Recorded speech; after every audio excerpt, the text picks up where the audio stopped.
Hi, and thank you for joining us for this episode of The State of Leadership, Simple and Beyond. That is Robert Hilliard. I am Whitney Wiley, and we are here talking all things leadership on Thursdays, 3 p.m. Eastern, 12 noon Pacific. And today is book club day. And so hopefully you have been reading the book, The Culture Club with Us by Daniel Coyle. And Robert. You said Culture Club. Did I say the Culture Code? The Culture Club was a musical group, right? Yes. Culture Code. Robert, you can hold up the book. Mine is digital, so I don't have it. See, if you had held that up, I would have said code in the first place. That's funny. Well, what you gonna do? It's live TV, so. Oops, that's funny.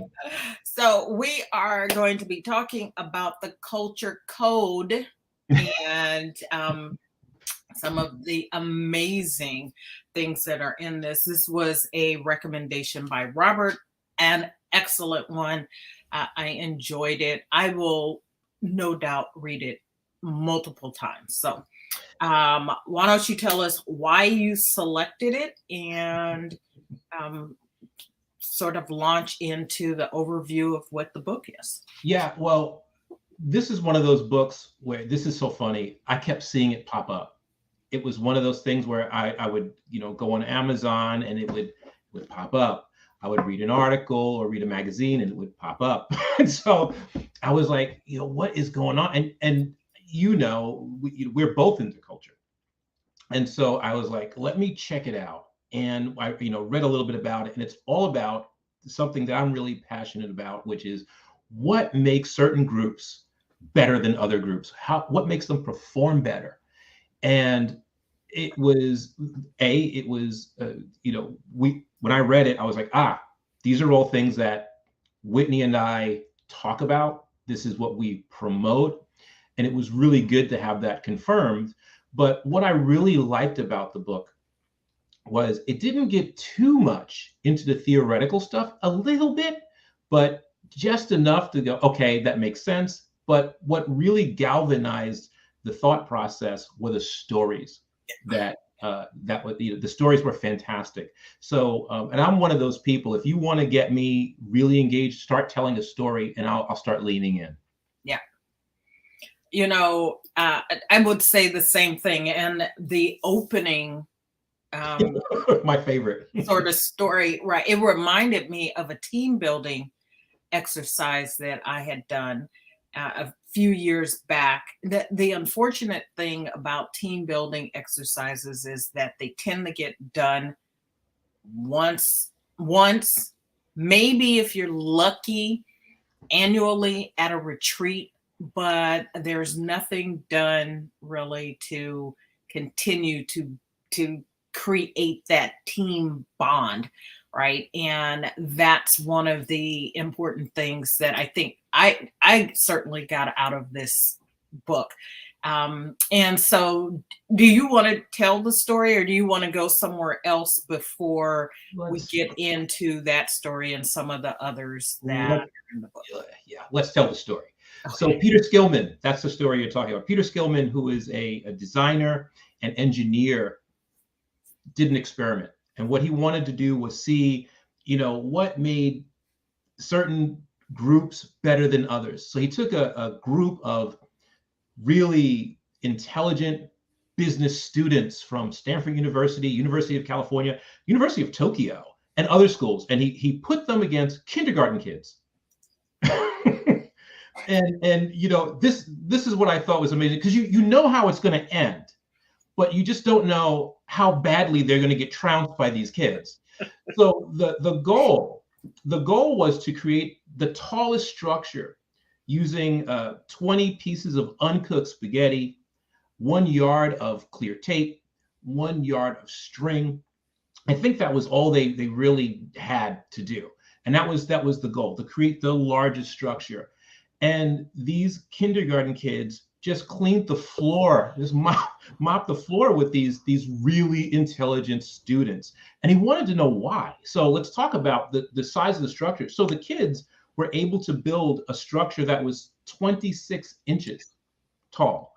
The business students built their structure. It was less than 10 inches. And but here's the thing. It wasn't just the business students. He also did this with lawyers who did a Hey, little. hey, watch it. You got to tell it, right? I resemble that remark. You do. But they did a little better. Their structure was 15 inches. And then CEOs who did a little better, their structure was 22. But the kindergarten kids beat all of them. And he said that if you looked at how they were engaging in the task, it was really telling. Yeah. They stood shoulder to shoulder. They were close to each other. They talked, constantly to each other. They were abrupt, but no one got offended. Right. And he said, okay, that's how they were able to do it. What got in the way of the business students? They were engaged in something called status management. Is it okay if I do this? Where do I fit in? What's the pecking order here? And all of that is the subscript that is running underneath the task that they were trying to do. And it happens in all organizations, the status management. And so it really is, hey, if you want to be effective, there are certain things that you need to do as a group. And I love the fact that he said groups and not teams, because it works for teams. But not every organization, not every department is a team. Right. So, and I think that the thing that resonated with me in that aspect is that it is incorporating, and we'll talk about the specific skill sets that Coyle lays out that builds these cultures that is needed, right? There's 3 specific skill sets that are needed to create this. And you can't get to team, really, right? You could call yourself a team, but you can't get there without having these things. And then doing it well creates the cultures that I think most organizations would say they want, but they're not doing the work to get there. And so this is, and your point that this isn't overly technical, because when a book or a concept is too technical, it's too academic and in the weeds, you lose people. And so having something that is approachable, and that's the way I found this book to be approachable. So it's approachable, it's accessible, and it's doable. It's not, there's not a whole lot of, well, experiment A went this way and experiment B went this way and use this technique that has a name I can't, even pronounce. Which is, listen, and I love that stuff, because that stuff gives validity. Yes. To the layman's stuff. It gives validity to it, right? That's always great to do that. I'm big on that.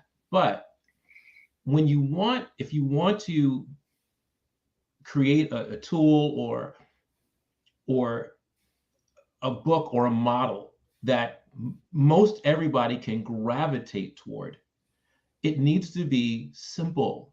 Yeah. See what I did there? I do. So it needs to be simple. It needs to be something that people can grab onto easily. Yes. The science is always going to be there if you've built the model or you build your narrative or your stories correctly. It'll be there. It doesn't have to be rammed down your throat. Some people get really excited about that. One of the criticisms that we got when, early on when we did the show was, we weren't, doing this based on science. Yes, we are. But because we don't front load that and talk about that, that may be a little off-putting to people. Yeah. Right. Well, and going to your point, that when I remember that particular comment, and I have something to say about that, but that particular comment came from someone who is deep in the science, right? Is someone like us. And so, of course, they would say, well, where's the science? Most people aren't looking for that, because if you go too deep into the science, again, you're going to lose people who are not steeped in that Absolutely. language. And for those people that are listening, believe me, the science is there in what we do. Uh, Yes, and, and and Whitney knows that I don't go anywhere without the he science. does not. I was like, I can't do that. It's, it sounds a little too woo woo for me. It's got to have the science there. So the science is there.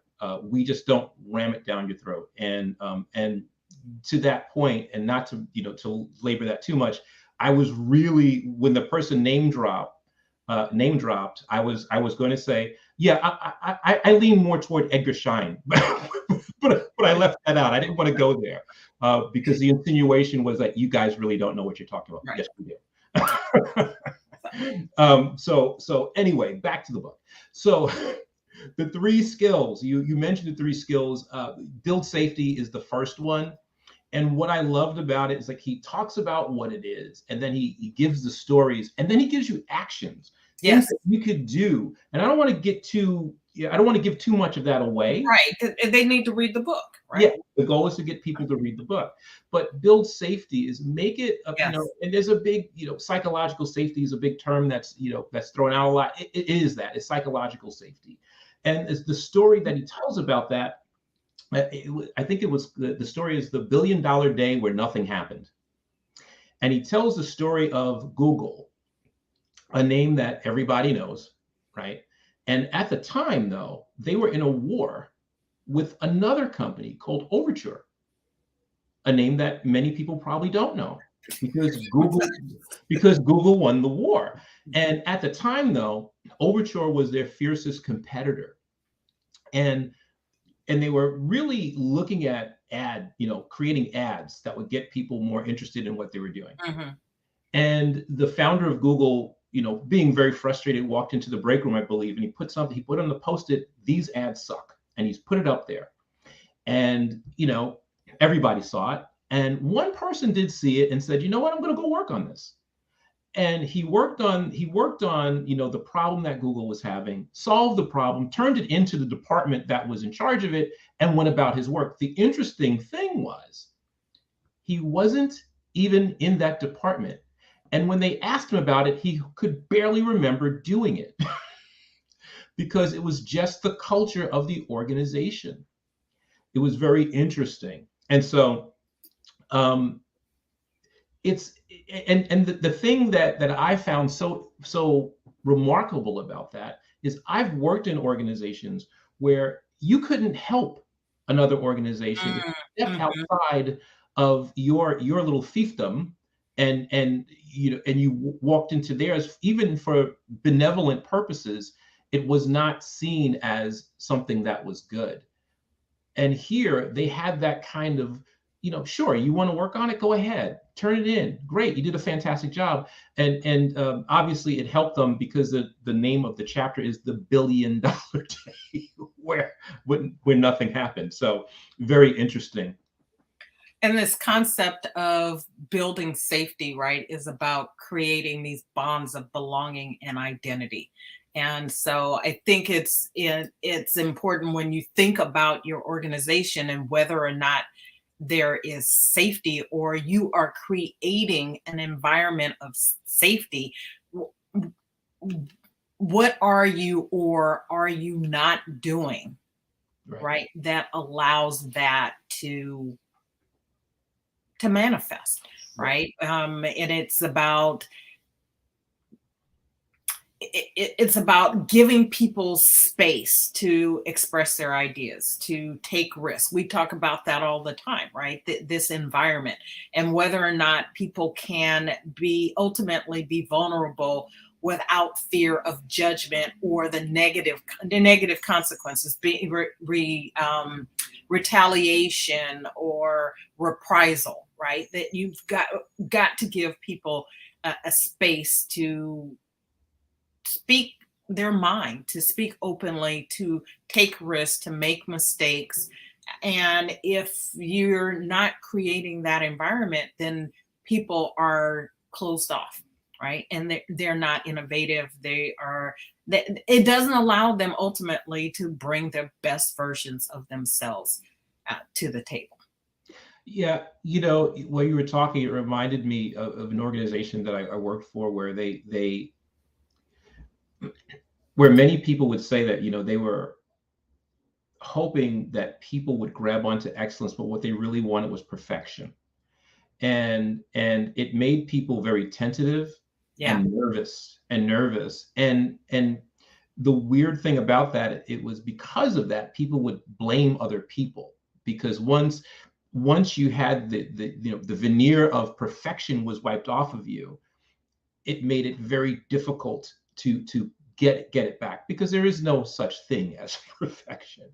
um, and so it's that being safe, or allowing people the ability to make mistakes, to learn from those mistakes, to share what they've learned with others, so that the whole organization benefits from that. That's what they're really talking about here. So there were other stories here, but I gravitated toward that one. You know what? And going back to the story of Google, to this point, that people who are not necessarily directly involved in something, not directly in a department, that they would still feel free to bring their ideas forth, right? That it's not that, oh, only marketing can come up with ads, right? The CEO says the ads suck, and presumably, right? Presumably, marketing did the best. They put the best that they had on the table. And so that someone else would come along and offer up a suggestion and not be berated for that, right? That someone would feel comfortable doing that. It goes exactly to the point. Well, what I found remarkable about that was that there was no chest beating either. He He did it didn't and even forgot remember. it. He did it and forgot it. It wasn't like, and I don't know, I wasn't there, I don't work for Google, but it wasn't like it doesn't say he was like, I want a promotion because of this.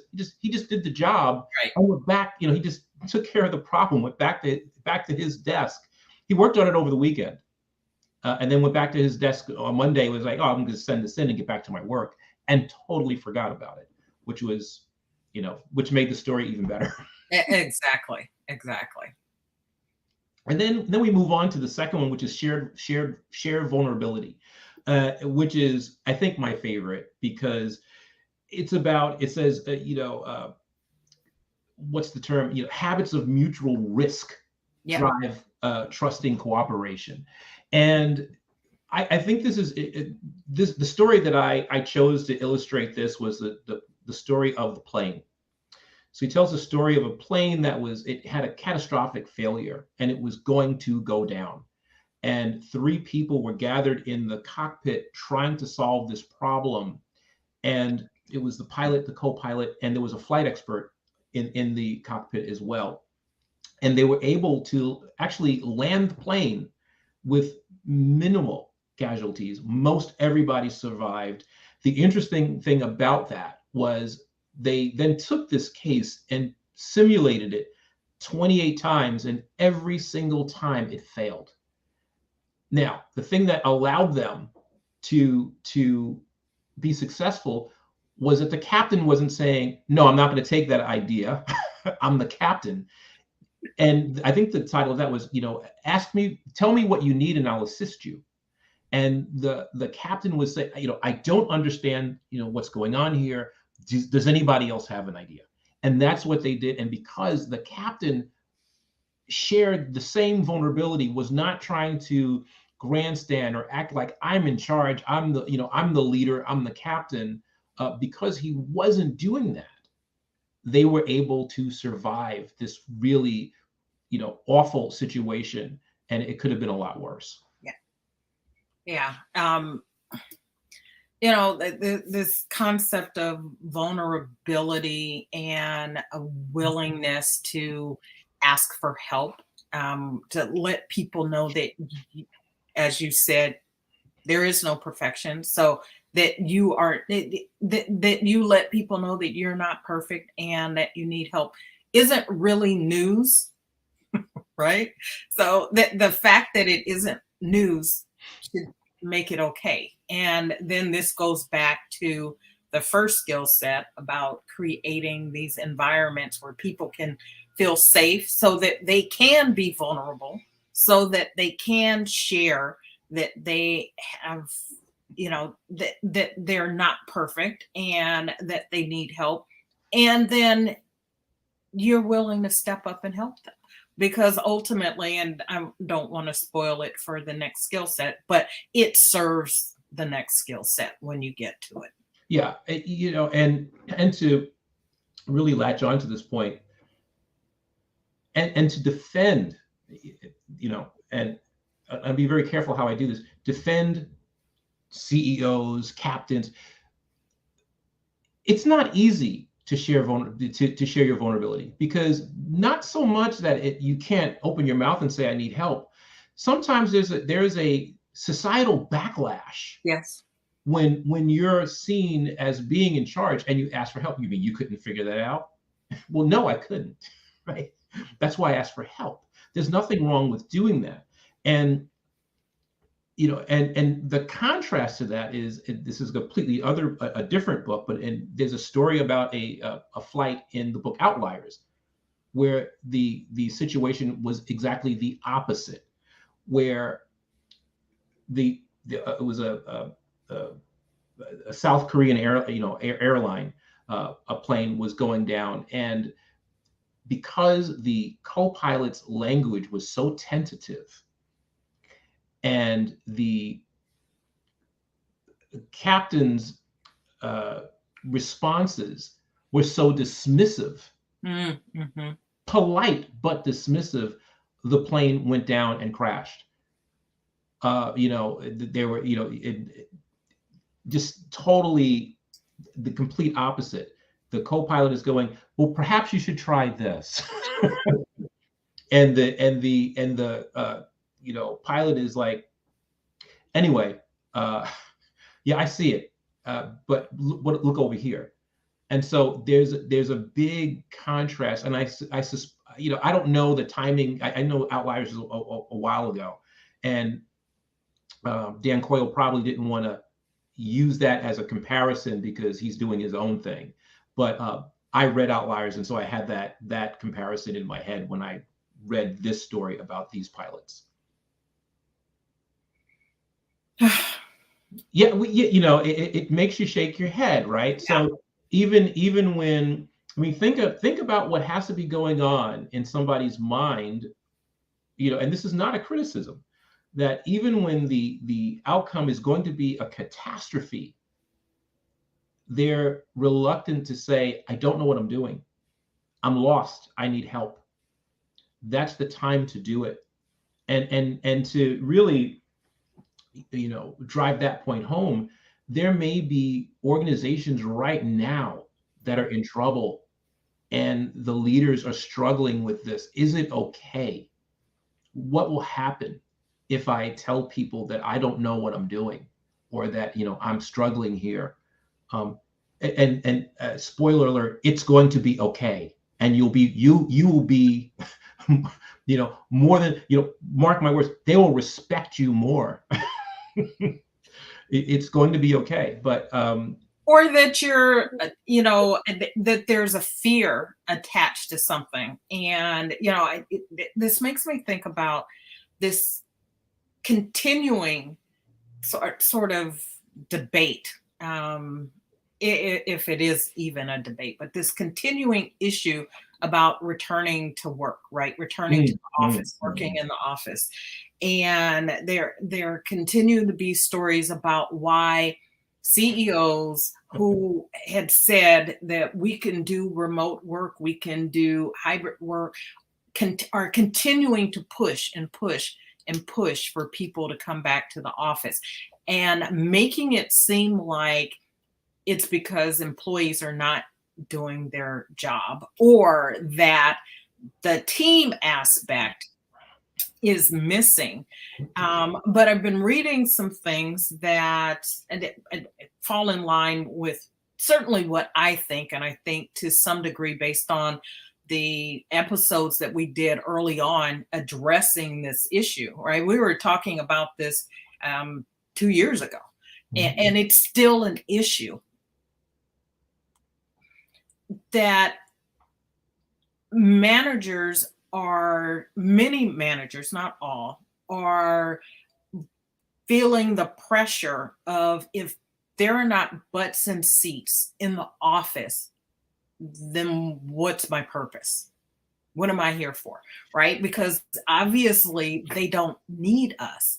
And instead of getting creative and finding a new purpose, right, other than micromanaging people or appearing to be managing people,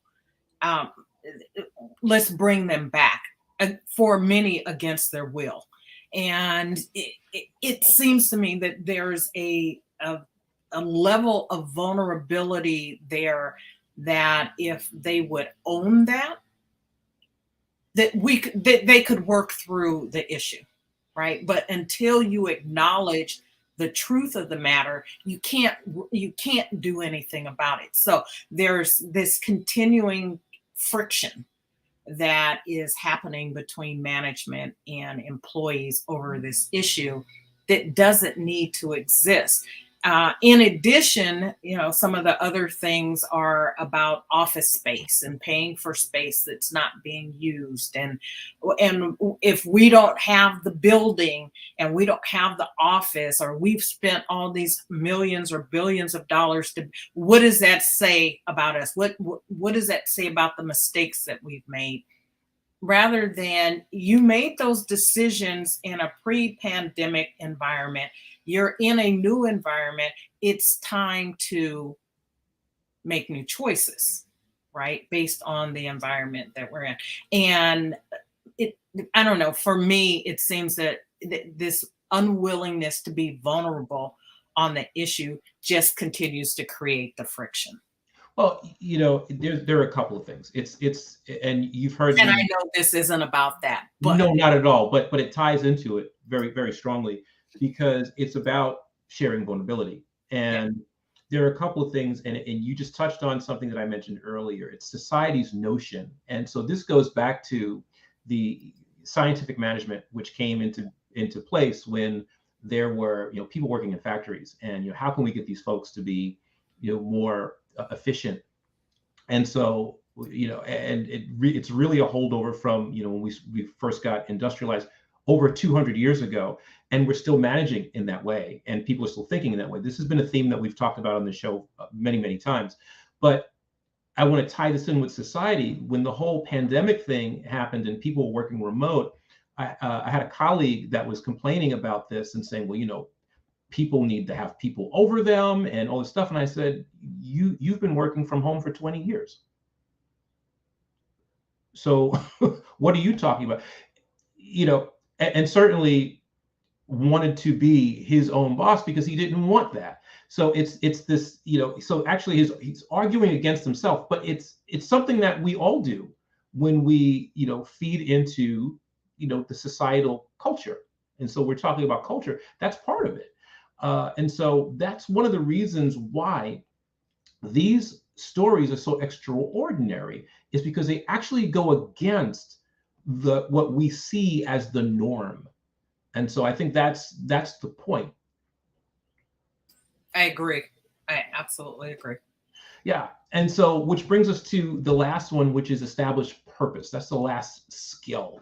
And that is really talking about how narratives create I believe is shared goals and values. So, and the story that he points out was, and this was a very famous story, I remember when this happened, was Tylenol. This is one of the stories that he uses when they, I believe that they got some batches that were tampered with. And I believe somebody actually put cyanide in those, a batch. And it went out to a bunch of people. People died, and it was really an awful thing. And Tylenol took this as we need to bounce back from this. And they grabbed their mission statement and they looked at their credo. And one of the things, the main thing of that was their responsibility to patients, and to really drive that point home across the organization. And they using this, that particular, that looking at that credo, they were able to come back from that, really from the brink of disaster.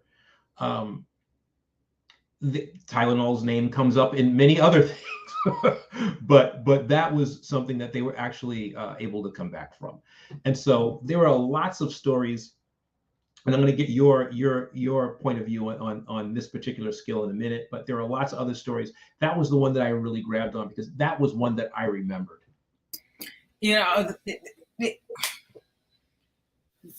We talk about this all the time, the shared goals and values. And the beautiful thing about the three skill sets is that they don't exist in a vacuum.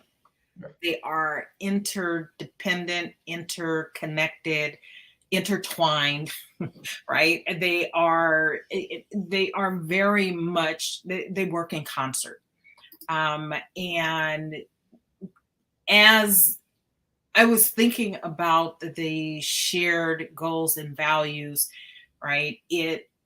When you establish the safety, people feel free to show up as themselves, to be themselves, right? To the best versions of themselves. That helps to create the connections and the bonds, the identity. When you are feeling connected to people, you can start to open up, communicate openly, share your vulnerabilities, right? One person does that, it frees the other person to do that. And then you can talk about what it is that you're doing and where it is you're going together. It builds the trust, and it's a continual loop, right? It's this cycle that just works together. And the more we can get to a place where we're cognizant of what it is we're doing as a group that ties us together, and what I'm doing is moving us forward. I may not be doing exactly what you're doing. You're not doing exactly what I'm doing. I'm not looking for you to be me.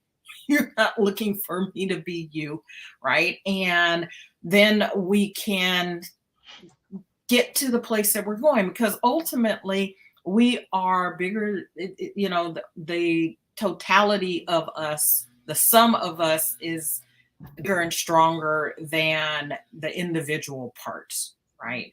And we need to, in our organizations, whether it's 2 people or 200,000 people, right, be driven by that mission, the values, the goals that are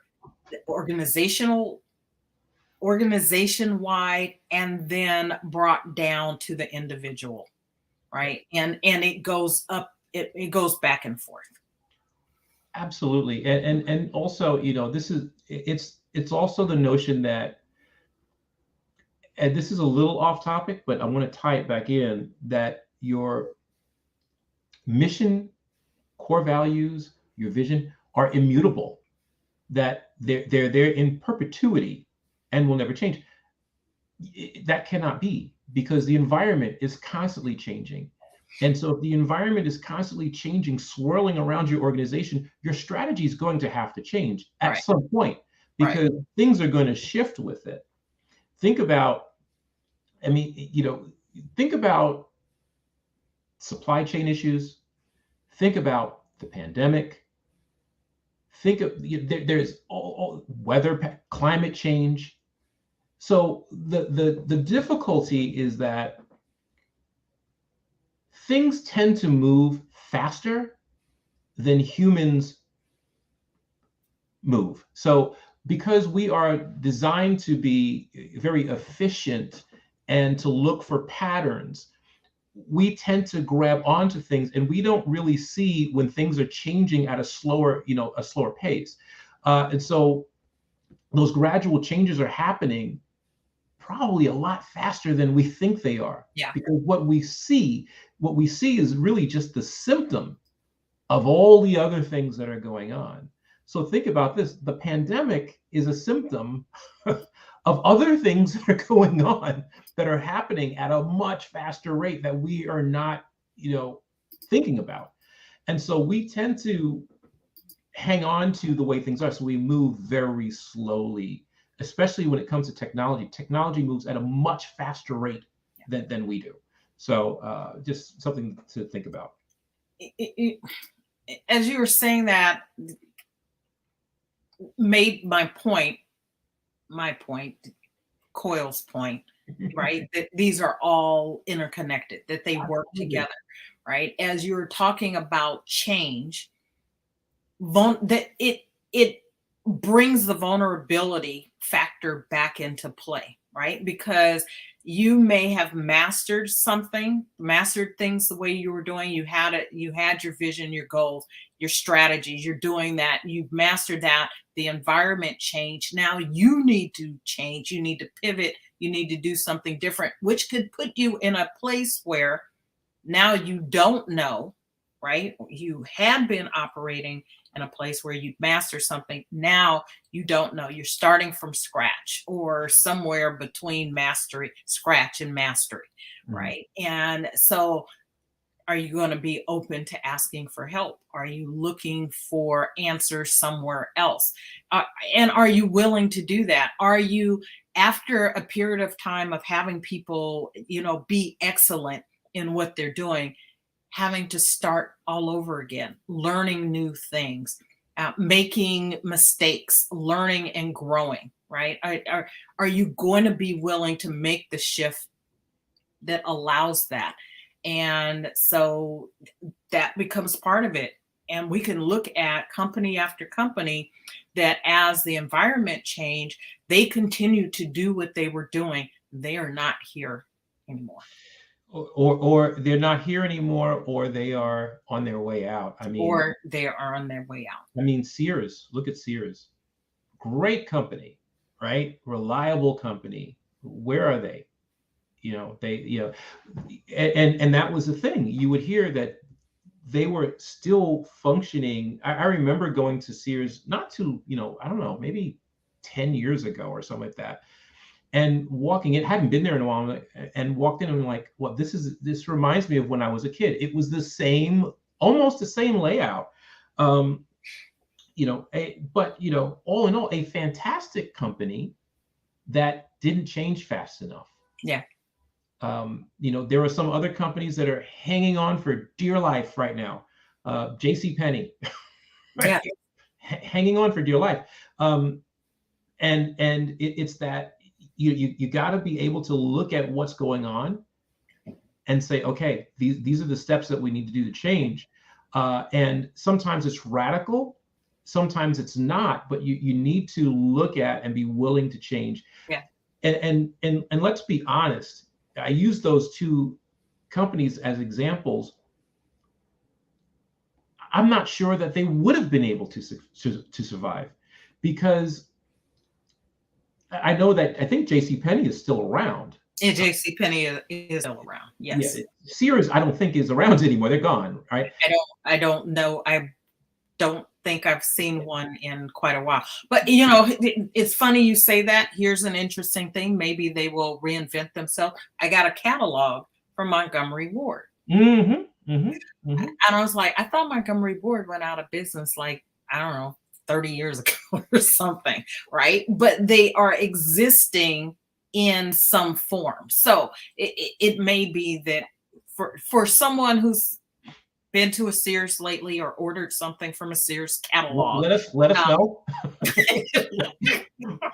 but here's the thing, Whitney. It's they had a tried, yes, a culture and a clientele that they got locked into something that if they were to change, those people would have said no. This is where I come to do this, this, and this, and their strength became their weakness. Yeah. Because they couldn't adapt quick enough. Now those companies tend to get absorbed into other companies, so they may be like Montgomery Ward. They're probably connected to another organization, but it's one of those things when there's a time to pivot. You have to be looking out for that, because if you miss that opportunity, sometimes it doesn't come back around again. But two really good companies that are, I know JCPenney is clinging, hanging on there, and Sears, gone. But it makes your point of you got to be willing to make the change, and it's that the culture of adaptation, a culture of being innovative and open and willing to make change rather than digging in, right? You can have either culture. A million other different types of cultures, right? But if you're going to ride the wave of things, then you've got to give your people permission to make mistakes, to be open, to be vulnerable, all of these things, and be clear about what it is you're doing. And that may have to change, right? That there may be, it may be 2 millimeter shifts, it may be 180-degree turns, right? So yeah, and I'll throw another one out there, Blockbuster. I was thinking Blockbuster, right? And what's really interesting about Blockbuster is at the time when Netflix came along, so Netflix started sending, and for those of you who I was one of those never people. heard of a DVD before, never seen a DVD, Netflix started by sending the DVDs. You could order them and have them come to your house. This is before streaming, right? So you could order the DVDs and have them sent to your house. And keep one. You could order 3 and keep one. And you could keep them as long as you wanted, right? You could have them out and then you send them back and they send you new ones on your list.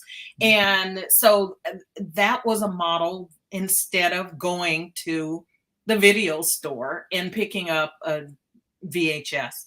Beta, well, in the beginning of Blockbuster, right? Speaking of something that's gone, Beta, replaced by VHS, replaced by DVDs, replaced mostly by streaming, right? Yeah, go ahead. Go ahead. And so Blockbuster started its own DVD delivery. And maybe to your point, I'm used to going to Blockbuster to get my videos. I don't want Blockbuster mailing me videos. I don't know what was going on with the Blockbuster video delivery model that didn't work, where it worked for Netflix and it didn't work for them, but it started their downfall. Right. And then streaming came along, and Netflix, I believe, still does both. You could get DVDs or you could stream. But I think most people stream, and you get it delivered in your house in real time without any of the delays. And the other interesting one that sort of is out there, but I'm not sure what it's doing, is Redbox. Yeah, right? You see the Redbox, they have videos in them. A better model than maybe Blockbuster, right? Having to go into a store. You're somewhere and it's sort of it's what do you call those? You've got the kiosk. The kiosk for that, but the marketing concept. Oh, I forget. Yeah. Stuff is at the counter, right? These impulse buying, right? It's an impulse thing. And maybe you're walking out and you go, oh, in a video, it's like, oh, I want to see that movie. Yeah. And so you pick up the video and go on about your business. But why do any of that when you can have streaming, and it's probably more cost effective to pay $12 a month and watch whatever you want than a couple of videos, but whatever. But it's that being willing, again, being willing to pivot, to shift as things are changing in the marketplace. And if you have not created a culture that encourages that, right, then you may find yourself as the way of Sears or the dodo bird. Yeah, it's very unfortunate because you said beta. Here's the thing: superior product to VHS, not cost effective, but superior. And so that's the thing. Just because something gets becomes obsolete or it goes away doesn't mean that it's inferior. Many times those things are superior products. A lot goes into that, marketing. Pay attention to shifts. I wonder, I would love to be a fly on the wall. We're talking about building safety. When someone said, hey, you know what we should do? Instead of sending these DVDs, why don't we just do this thing called streaming? Streaming, who wants to have that? Who would pay for that? That's like having TV in your house that you're paying for. And Cable, not watching. cable, Yeah, uh, cable. Yep.